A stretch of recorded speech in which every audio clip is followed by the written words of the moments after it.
Hey guys, it's Tim, and this is Pro Wrestling Unlimited. As we're here on July 23rd, it's a Monday, so we're talking Monday Night Raw.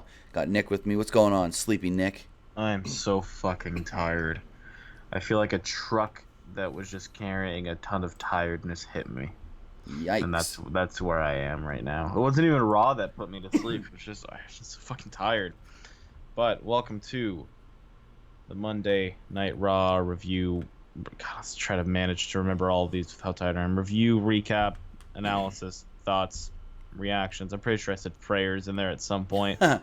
Fucking literary voiced essay. I don't fucking know. It's the Who same shit I knows? say every week. Luca, you're Anyways, wrong, and I debated this on Twitter. There's no way Braun loses that briefcase. you don't think? God, no. If they do, he'd be the biggest douche in history. Dumb with an R.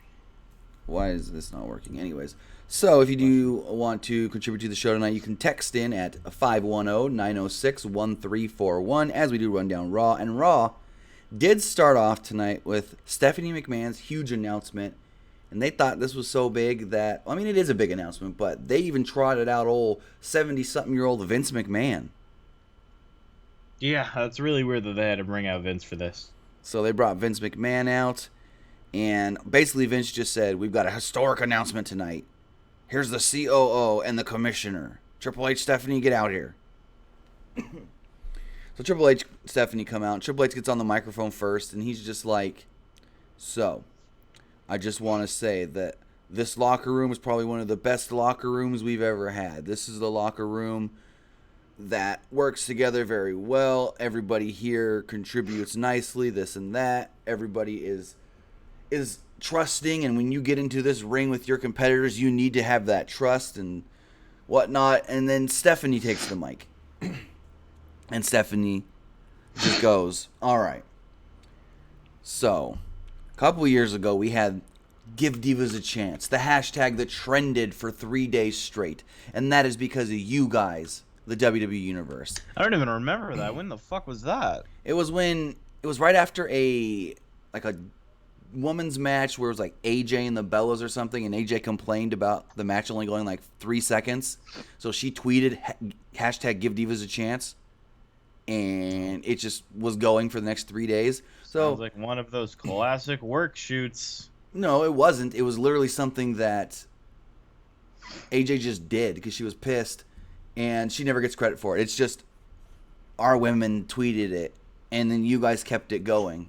Mm-hmm. And so Stephanie made something happen. So Stephanie goes on and she's like, we're not here to talk about people getting opportunities or earning opportunities. This is not what that's all about. This is about you, the WWE Universe. You guys made this happen.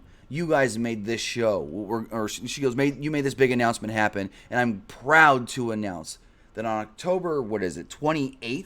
Which is very, very soon. Well, it's a Sunday. October 8th is very No, fucking soon. 28th.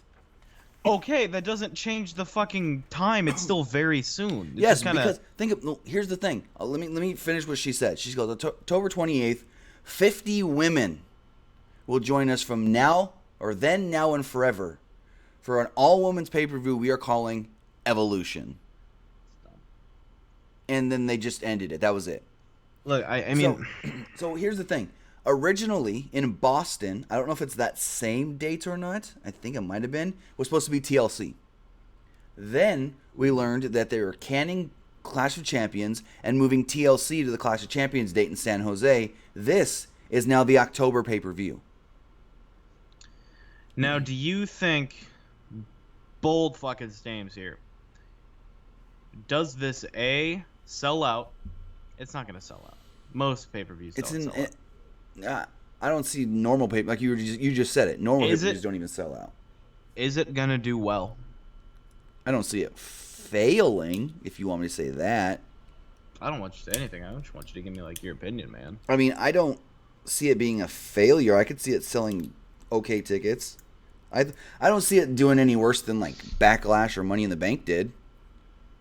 I don't know. I mean, it can't do any worse than not Backlash. Backlash and Extreme Rules can't do any worse than those shows. But Michael Cole did give us some more insight on commentary, as you know, Stephanie really didn't say much. He said that right before we came out here, before Monday Night Raw, I spoke with Stephanie and Triple H, and they did let me know that this will be in the Nassau Coliseum. The Raw, SmackDown, and NXT titles will all be on the line, and the finals of the Mae Young Classic will also be on this show. Now, what Michael Cole didn't announce, which they did announce on WWE.com, the NXT UK Women's Championship apparently will also be on the line on this show as well. Which I like. I think that's cool. They did also announce throughout the night that Beth Phoenix, Trish Stratus, and Lita will all be involved with the show as well, but they didn't say in what capacity. So go. I know that they have high hopes for it in 92. I hope it does well, but I just worry that it's not going to be what we're all thinking it's going to be. Here's my thing. If this show doesn't do well, like say it doesn't sell good, like it doesn't do good in ticket sales or the network number as far as how many people watch it. I mean, most people that have the network will most likely watch it because it's just you already paying for the network. It's there. But it's not. I don't want to say this and get people mad, but I don't see it selling more subscriptions to the network. I think it does. I think it opens up a completely new market when you look at the aspect of who they're inviting. They're kind of inviting those people that are like, hey, women's wrestling is more than just, you know, 15-minute segments on a 3-hour show. They're going to get their own show. Here's my other thing though. Is this all a PR stunt? They got reamed for not letting the women come to Saudi Arabia, so they put on this one woman show and that's it. We don't get another all woman show. I mean, or does it all depend on the success of this show? I'm sure it's a trial. Right. I mean, with anything, like when we debuted a new show, it's a trial. The first one's always here we fucking go. Let's try it out. I mean, what's the difference between this and like a Mae Young Classic? Well, I mean, Mae Young Classic, they do that at Full Sail. Tickets, they don't charge. You get into Full Sail for free. They know that they can pack that place. And then the finals last year, they just tacked that on to a SmackDown taping where they were just like, hey, this is already selling well. Let's just throw it here. I guess so. DM, I think it's a mix of both. I think it's a mix of PR stunt and WWE's decision making. Right. I'm sure if they do well, they'll do it again. And then I'm sure they'll do it again. And then I'm sure that it'll be oversaturated and then no one's going to give a shit. But does this mean we're going to see less women's matches on the regular pay-per-views? Does this mean, you know, what does all of this mean and where are they going with it from here? I mean, I don't see anything changing as far as the regular pay-per-views. And that's the other question. Is this going to be a 3 or 4 hour pay-per-view? I assume it's going to be treated exactly like any other pay-per-view, like a Backlash or an Extreme Rules or, you know. Ooh, I think you got to treat this like an NXT pay-per-view. No more than like... No, there's going to be 50 women on this show. Oh, but okay, you can put 50 fucking... Doesn't mean they're all going to fucking jerk each other off in the ring. You never know. I mean, they'll probably have a lot of tag matches. Just because there's, quote, 50 women doesn't mean they're all going to be competing. They're probably going to have a handful of legends that are just there saying, oh, the women's division is fantastic. Oh, this is phenomenal. Such a great moment for them. Them saying 50 women is a big number that dumb people can wrap around their heads. True. That's all it is. Here's another thing I saw on Twitter. People were saying, you find it a little bit of a cop-out bringing back the old women like Trish and Lita to try and sell them tickets. Basically, I saw some person go, why bring back the old women? It's basically telling your current roster that they can't sell tickets. I'm pretty sure the current roster sees that and not in the same way. I'm pretty sure the current roster sees that as we get to share a moment with, I don't know, people that we watched growing up, and now we get to share a moment with them. I guess that would have been that Women's Royal Rumble, but, you know, that was something. Well, basically, that was the beginning of Monday Night Raw tonight. And you also got to look at the success with the Women's Money in the Bank, and then the Women's Rumble, and then the other Women's Money in the Bank. A lot of those, they fell short. Short of expectations. I mean, the Mae Young Classic itself did do well on the network last year, so I'm not knocking that. And they see that, you know, oh, well, people were actually interested in a women's only deal last year, so. Let me look this up real quick. What day is it? October 28th. So, they're going to be going up against. They are going to be going up against. Assuming it's at nighttime, you got Saints and Vikings for Sunday Night Football, and you've got Patriots Bills. Oh, Patriots game.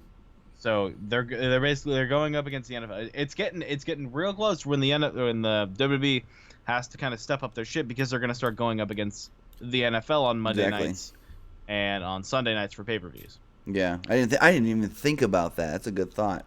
I want to say thank you to who was it that said it? I saw it in chat. I just wanted to confirm. Gotcha. Thanks for whoever said it. I didn't get your name. So basically, Triple H and Stephanie thanked the locker room, said that they're proud of everybody, men and women alike, and that was basically it. Yep. We then get the little information from Michael Cole, and then we go into the Raw Tag Team Championship match. Weird transition, but yeah. Elias was on the side of the stage. He was going to try and perform one of the 4 songs from his new EP, his new album that you can listen to. It's not good. I don't know why people... If you want to listen to it for free, go to the WWE Music YouTube channel. Just get... What? They don't care about making money with this. They just want it to rank on iTunes and YouTube. And, oh, look at all the views that Elias got on YouTube. And look, they're number 16 on iTunes. You're only saying that because Sean said that. No, I saw other people saying that. You're only saying that because Sean said that. I saw other people say that. No, you didn't. Okay. No, you didn't. Anyway. So, Matt Hardy and Bray Wyatt interrupted Elias so he couldn't sing. Come down to get their quote-unquote rematch for the tag team titles. I don't know. This match was not that good. We had Axel running... What did you expect with Bray? You can't do much. Yeah, I guess. What did you expect, a 5-star classic out of the guy? Oh, no. Dude just got into a car accident. So B-Team worked over Bray Wyatt after a commercial break until he made a hot tag to Matt Hardy, who got a good little reaction from the crowd. He ran wild on Curtis Axel, hit a side effect for a 2 count. He used a twist of fate, but Dallas broke it up.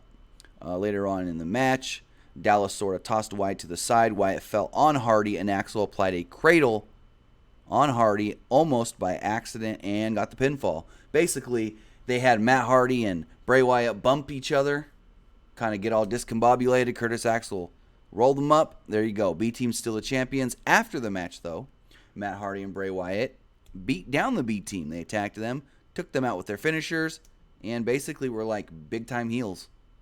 So, is this setting up a heel turn for them, or is this setting up them turning on each other?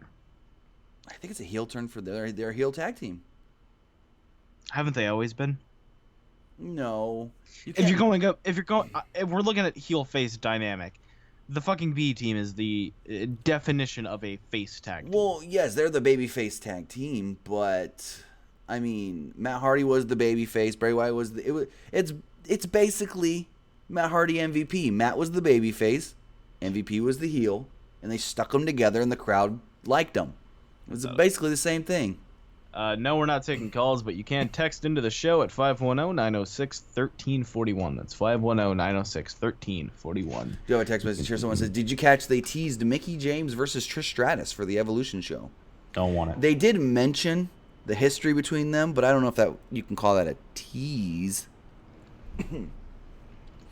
So after this, we went backstage and we see Finn Balor with Chad Gable of all people. And they're like, man, did you hear Stephanie's announcement? That's so great that the women are getting their own show. And then all of a sudden someone walks by with luggage. And Chad Gable and Finn kind of stop and look at it. And Finn goes, was that my suitcase? And it's a generic black suitcase. And Gable goes, yeah, man, that looks like your bag. I was like, how the hell did you know? Then another guy Walmart. And then another guy walks by with a leather jacket, which, of course, is Finn's jacket. And he goes, that's my jacket. Wait, hold on. He's like, what are you doing with my stuff? And they were like, we've been given strict orders to move you to a new locker room. And he's like, by who? And the guy goes, Constable Baron Corbin. He goes, and Finn all nonchalantly, all right, let's check out this new locker room. So they walk down the little corridor. And there's this little kid's plastic playhouse that's got a stuffed bear on top of it. And it's got Finn's stuff in it. And Corbin walks up and goes, I thought after last week you'd like your own locker room. And Finn, I swear to God, goes, I like it. I've always wanted Finn's fun house. Can I make a complaint about what someone just said in chat? What? I find it so fucking funny how this person in chat, L Shards, he's like, oh fucking Roman and Lashley was dumb. It was bad. I It love was the match. awful. And then he just goes, I didn't watch Raw tonight. Is it worth watching? Oh, fuck What? off. How can you complain about a match you didn't even see? I actually liked the Because match. this dude's a fucking idiot. I actually liked the match. Anyways. Fuck him. Dude, they work so fucking well together. I think that's the one guy that Roman can put on really good matches. Yes, and I was thinking, like, it's probably not a popular opinion, but I've liked the feud between the two. They've worked well together. It's exactly. They work very well together. All right, so moving forward, we had Charlie Caruso interviewed Sasha Banks and Bayley. They were all smiles after last week. After last week, Sasha told Bayley she loved her. And then for some reason, Michael Cole said something about, did you know they're sisters? I was like, what? Yeah, it's called incest, Michael Cole. Yeah. Anyway. Did you also know Michael Cole covered the war? Huh? Did you also know that Michael Cole covered the war? Oh, yeah. Fun fact of the day. Let's see. So they were talking about Stephanie McMahon's big announcement. They said that they are now on the same page. That their friendship has never been stronger. Banks said that they had the same dream, and their dream is to keep getting bigger after Stephanie's announcement. They expressed their admiration for one another, and then they walked off. So, to this point, there were 3 backstage segments, and they all talked about the woman's announcement. And this was a trend. Every time someone was seen backstage, before they can do anything with their storyline, they had to say, man, Stephanie's great announcement. I mean, yeah, you kind of expect it. So Sasha Banks and Bayley come out for a quick 1.5-minute squash match. They took on jobbers. I think their names were like Samantha and Karen. Good names. I don't even remember if they have last names. They probably did, but I didn't hear them. Banks and Bayley beat the 2 jobbers very quickly. Like I said, 1.5 minutes as Banks put on the Banks statement. They hugged afterwards, and as they're raising their arms, if you look closely at Sasha Banks' left forearm, she's got a nice big old new tattoo.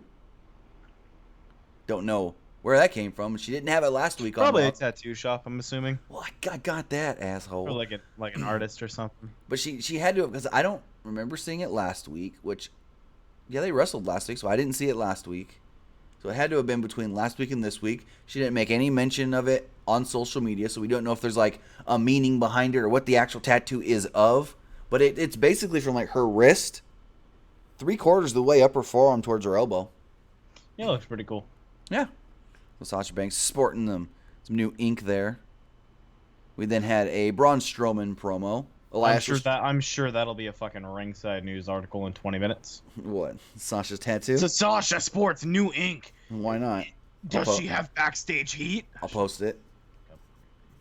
Anyways, Elias was on the stage again before he was once again interrupted. This was a trend of the night. And Braun Strowman came out. They plugged Strowman before the break.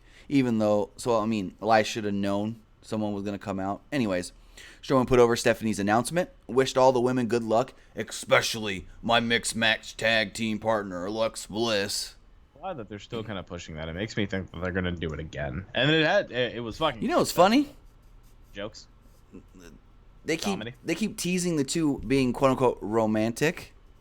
And really, for the last 6 months, maybe not that long, but close to it, on social media, you don't see Alexa Bliss post anything about or with Buddy Murphy anymore. She never has that engagement ring on.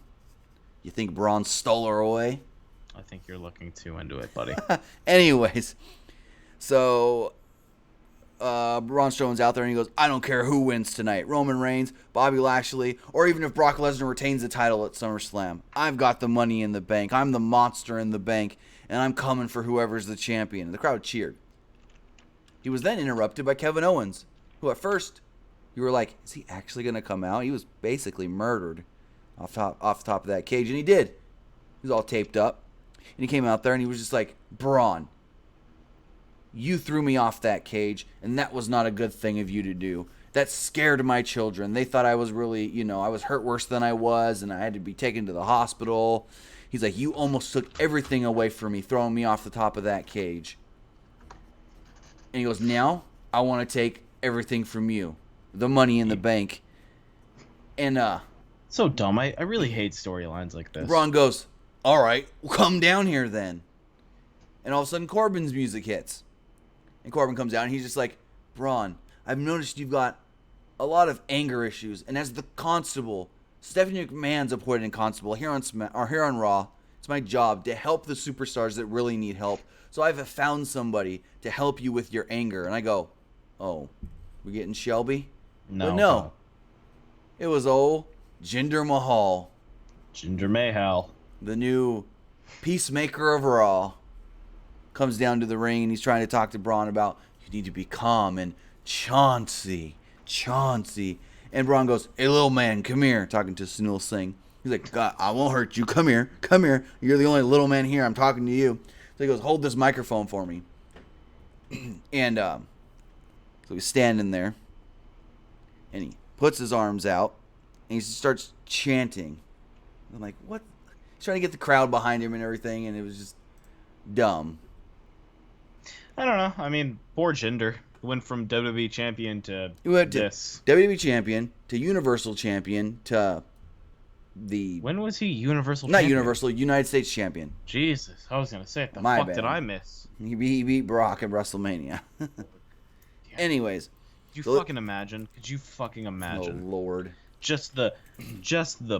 From jobber to champion to jobber. Basically. Poor guy. So, where was I?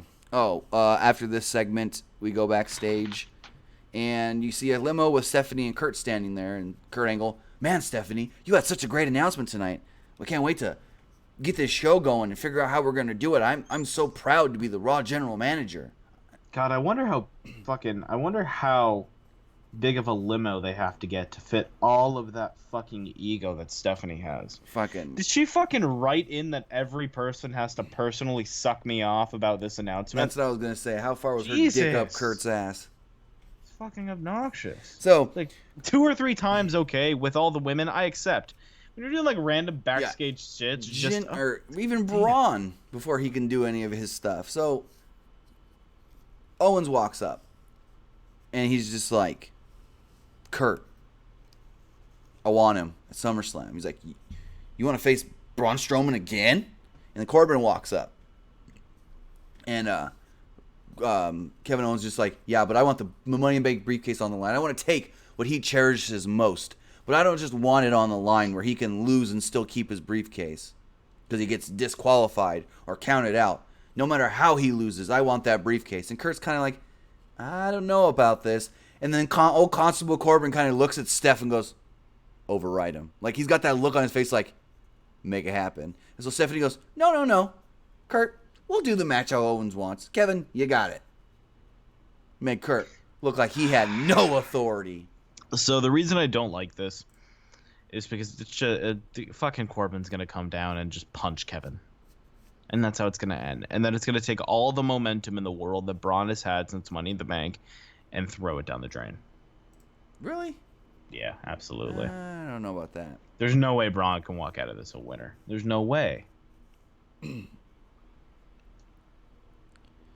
All right, so where was I? Thank you, NOE Lara, for just kind of recapping what I kind of said there. I appreciate it, man. Thank you. So they started showing tweets from all the different women, how they were all hyping up the pay-per-view Evolution. Nikki and Brie Bella, Sonya Deville, Alexa Bliss, Ruby Riott, Charlotte Flair, Nia Jax. Some of the women that weren't there, all their tweets saying, I wish I was standing with the rest of the women on the stage. They then plugged Wednesday night on NXT.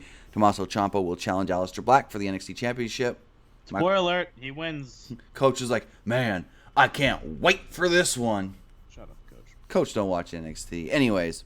I don't think Coach can spell NXT. So then we had Mickie James versus Natalya, a 3.5-minute match. James took control early after a distraction from Alexa Bliss, but Natalya came back with a Russian leg sweep, electric chair drop, and a basement dropkick for a 2 count.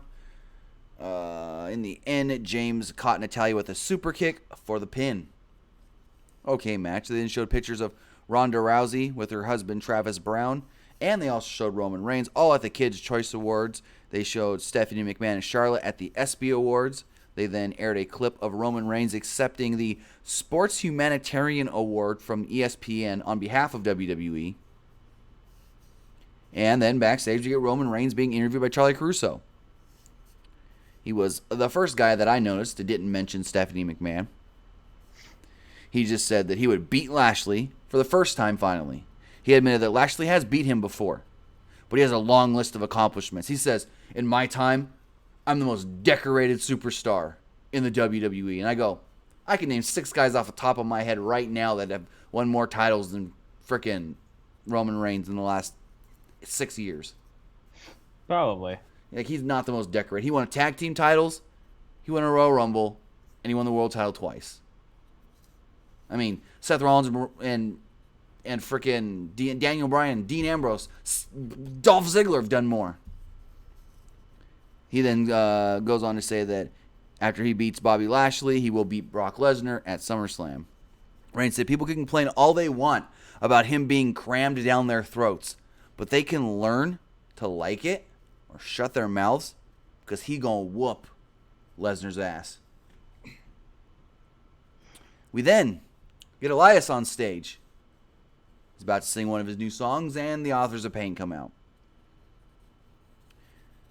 There was a funny commercial with Shinsuke Nakamura, Charlotte Flair, and Ron Simmons plugging Burger King. We then see the Authors of Pain in the ring, and Titus O'Neil and Apollo Crews come down, and it seemed, I guess, like they were trying to recruit AOP into Titus Worldwide. It's fucking weird.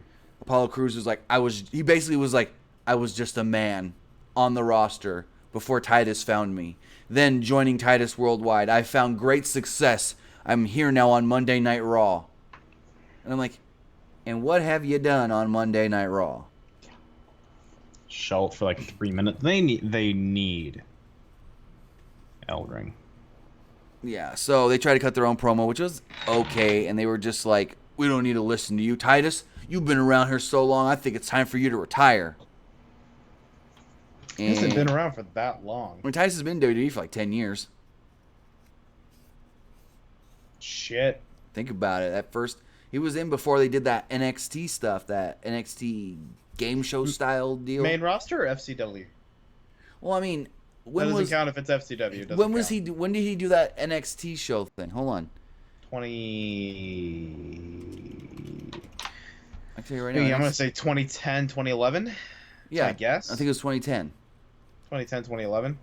Yeah, so I mean, the dark days of NXT. So I mean, I guess you can say that's 8 years main roster, because he was basically main roster ever since then. Yeah. Because then they brought up him and Darren Young as primetime players. Exactly. Hey, Corey. What's going on, man? All right. So we then, where was I? They were just, they were like, you need to retire. You're this and that. You suck now. And then AOP tossed them out of the ring. They played Titus's music, and AOP yelled at them from inside the ring. I was like, that's it? Okay. So they basically said, Titus is the old guy that doesn't need to be here. Kind of dumb, but... We then had Mojo Rawley versus Tyler Breeze. They said that Tyler Breeze asked for this match after the match he had with Mojo last week. They then did a deal where during the match, they cut away to the back. They did like picture in picture, and the announcers not caring about the match, well, kind of, but not really, talking to Bobby Roode. Bobby Roode was talking about how, Mojo Rawley thinks he's changed and that, he's a new man. And then Michael Cole's like, yeah, Mojo Rawley used to say that he's all about being hyped, and he's learned that being hyped is not going to get him anywhere. And then all of a sudden the match is like basically over. He hits the Alabama Slam on Tyler Breeze, and it's over. Such a weird finishing move. It's like a finishing move that like the default character in your My Career gets before you unlock any other finishing moves. Basically. So I know in this match we got a "We Want Ambrose" chant. They were in Ambrose's hometown of Cincinnati. Ambrose did not show up on the show, despite speculation earlier in the day. Ziggler and McIntyre did a selfie promo. Ziggler said that they had a strategic plan to take over Monday Night Raw, and it's seeming to work. McIntyre was on his way to becoming Universal Champion, but Balor lost in their qualifying match and ruined those plans. He said that he would wipe the ridiculous smile off of Finn Balor's face tonight, as McIntyre was scheduled to take on Finn Balor. Elias was then on the stage, getting ready to sing, play a new song, and Finn Balor comes out to interrupt him. We had a Finn Balor versus Drew McIntyre match, went 7 minutes before a DQ. Basically, Balor went up for a coup de grace, but Ziggler crotched him and caused the DQ. This then had Seth Rollins come down and get the save. Angle. They made a tag team match, playa. So we got Holla, holla. Seth Rollins. I've never actually heard him say, "You'll go one-on-one with The Undertaker." I've never heard him actually say that before. Who, Teddy? Yeah. Huh. I've never heard him actually say that before. I don't know why. I tried looking it up online. Nothing. Interesting. It was weird, man. So after a 7-minute Finn Balor Drew McIntyre match, we got a 12-minute Seth Rollins and Finn Balor Dolph Ziggler Drew McIntyre tag team match. Coach said he didn't think we'd see Balor and Rollins on the same side. Then Graves was just like, "Have you not been watching Raw, Coach?" I was like, "Burn." I don't think Coach can spell Raw. So, fast forwarding through this match, Rollins hit a super kick on Ziggler. Or on McIntyre, but Ziggler broke up the pin. Balor gave Ziggler a sling blade, but Ziggler gave him a super kick. McIntyre gave Rollins a reverse Alabama slam for a near fall. We got a "This is awesome" chant. Rollins then sent McIntyre out of the ring with a Hurricane Rana, then gave Ziggler the curb stomp and pinned him. Is a reverse Alabama slam a facebuster? Well, it's like it's doing the move like an Alabama slam, but instead of landing on your back, you land on your face. So it's a facebuster. Kind of, but it looks like an Alabama slam. But it's a facebuster. I guess. But I don't get why they gotta complicate this shit. Because when you say he did a face buster, then if you're just talking about it, how's someone going to comprehend? Well, exactly how did that face buster look? Well, if you say reverse Alabama slam, anyways. Voltage Dylan, probably not. I'm gonna go ahead and take a hard no on that one. All right, so we then had Bobby Lashley backstage again. Didn't have to reference Gabriel Perez. Shut the fuck up. Whoa. It's just not funny. So we got Bobby Lashley doing an interview backstage. Again, didn't have to mention Stephanie McMahon. He told Charlie Caruso that big matches like tonight were why he came back to the WWE. He main evented WrestleMania, and he was victorious. Reigns failed in his matches against Lesnar, just like he will again tonight. When Lesnar shows up next week, Lashley said that he will look him right in the face and show him that he will bring the fight to him at SummerSlam. He said he hoped that Lesnar was well rested because the two weren't going to get no sleep when it comes to Brooklyn. No sleep. When are they going to make that the official song? I don't know. You think that would just be the only song they use? I mean, NXT TakeOver Brooklyn. Like, it's got the name Brooklyn in the title. Nope. No sleep till Brooklyn. Anyways, it's a good song. It is. So then they showed more tweets. Savage Elmo. Apparently you can't. Jesus Christ. So then they had see that? Yeah, see what he put? 2015 live. Good old 2015 live. So then they showed more tweets from people talking about Stephanie's announcement. Banks, Bayley, Carmella, Ember Moon, Natalya, Beth Phoenix, and then Cole confirmed Beth Phoenix, Lita, and Trish Stratus will be at the pay-per-view. They replayed Stephanie's announcement, another 5 minutes of it, basically. And then we got a 3.5-minute match, Ember Moon versus Liv Morgan. Not much to this match. Ember Moon hit the Eclipse and pinned Liv Morgan. Yeah, that match gave me ligma. Do you know what ligma is? No. Do you know what it is? Do you know how to pronounce it? Ligma. Ligma nuts, bitch. Oh Lord. Apparently, Ninja died of ligma recently. So we got a backstage segment. Rollins, first thing he says is, "I'm excited for the women. They're getting their all women's pay-per-view. This is gonna be great. Oh yeah, and I beat Dolph Ziggler and had a good meeting with with Kurt tonight. I got me a match at SummerSlam." He goes to walk off the microphone and goes, "Whoa, hey Seth, you gonna tell me what this match is?" Seth walks back and goes, "Oh yeah, I'm getting Ziggler at the pay-per-view with the IC title on the line." So, another IC title match between Dolph Ziggler and Seth Rollins at SummerSlam. I like it. That's going to be fun. We thought the last match would be fun. Right, but then the crowd decided to just shove it up their asshole. I did see your Snapchat story. It was very All funny. right, then they played a I didn't time it, but it felt like 5-minute video package hyping up Lashley and Reigns. Naturally. So, we get Elias on the stage. And you think, man, the show's almost over. Is Elias finally gonna sing? You're crazy. And Kurt's music hits. Just so Kurt can come out and go, "Wait a minute, Elias. I just wanted to tell you that I want to give you props for your album coming out, and the floor is yours. The stage is yours. You are not going to be interrupted again. That's sweet.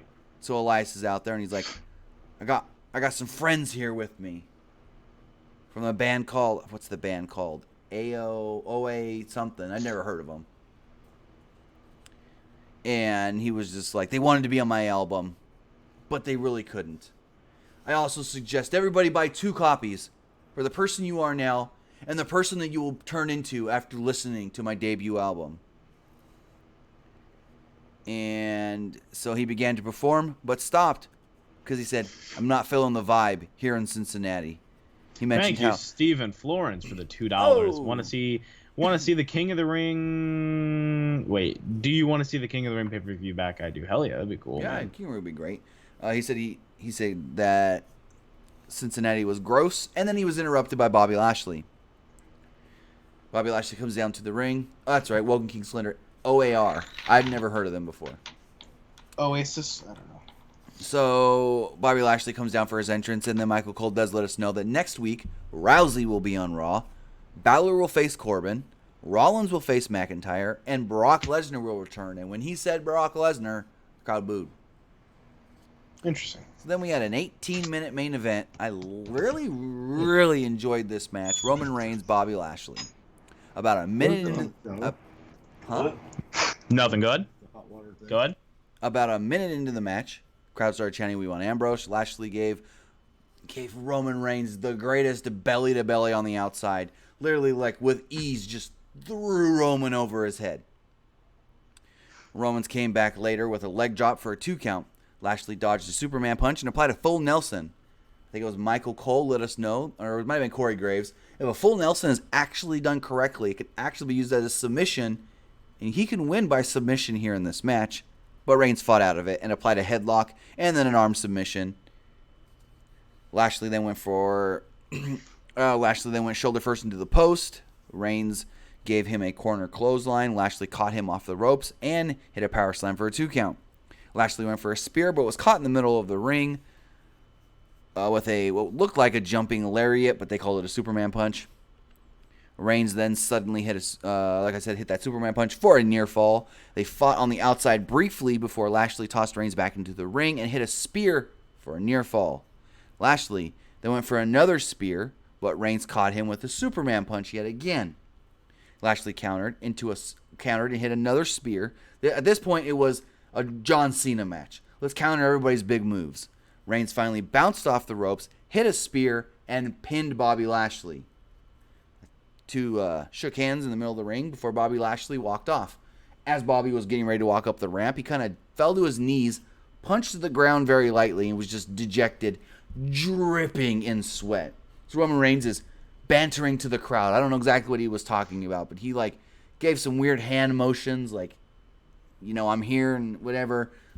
And then we see Lashley again. He's up at the top of the ramp, back down on his knees. He's punching the stage like, man, I can't believe I lost. And next week, Lashley and Reigns will go face to face. So they'll have a face-off as they will be in Miami. And it has been officially announced that Brock Lesnar will be on the show next week for Raw. So that was Monday Night Raw. Really good main event match till the end. I mean, I liked the match until the end turned into a John Cena match where it was like big move, kick out, big move, kick out, big move, kick out. Yeah, it was very good. It was a very good match. Yeah, I liked it. Logan Johnson's asking a real question. What? Should we read it? Are you guys going to choose the superstars again? You remember the Pokemon thing we did? Oh, yeah. Who's that superstar? People like that. Yeah, I thought about bringing him back. Think about it. But that is the SmackDown. Monday Night Raw. That is the Monday Night Raw. I'm very sleepy review for July 23rd, 2018. You can follow me on Twitter at PWU_Armstrong. Follow us on Twitter at PWUnlimited right here on YouTube. Check out our friends at Fightful for the fucking wrestling and the fucking boxing and the fucking MMA stuff. I forgot. I'm so sleepy. Tim, where can they find you? You can find me on Twitch and Twitter at TimmyBuddy. Yes, sir. Thank you guys for tuning in. You guys are some lovely people. We will see you tomorrow for the SmackDown Live review, recap, and analysis. Have a good night, guys. Have a good one.